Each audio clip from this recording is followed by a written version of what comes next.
Essay 4 then, how far was communist aggression responsible for the Korean War? Now obviously how far, one's going to have to measure the significance of the communist invasion, but also consider the multi-causal factors, the other factors that contributed to the war. And in that case you've got to make sure you've got all of that at hand in your plan before you start. Remember, an introduction to an essay contains context, argument, and plan. An essay is a contrived, planned piece of work.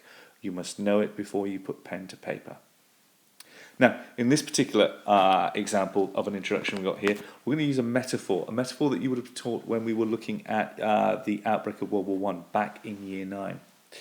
Communist aggression was essentially the spark that ignited the fuel of the Korean War. So we're using the metaphor of the fuel and the spark, but we're also stating our actual position here. Communist aggression was essentially the main reason why. So we start with the answer, with the argument that we're going to provide. However, the conflict that started in 1950, there's our context, was the fruition of several multi-causal factors. So we're now leading up to our plan that were present and interacting with each other in both the long term and the short term. So there's an additional dimension to how we're going to take this essay apart.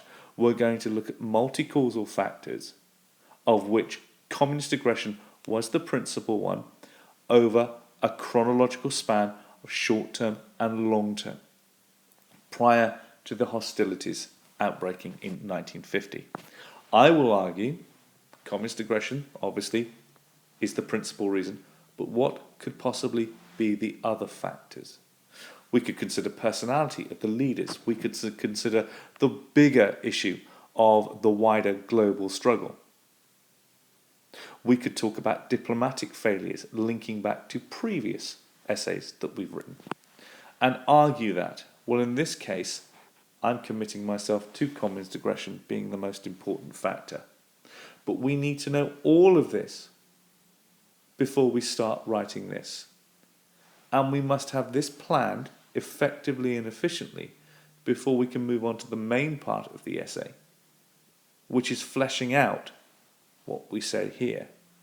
Say what you're going to do, say it, and in the conclusion, say what you've done.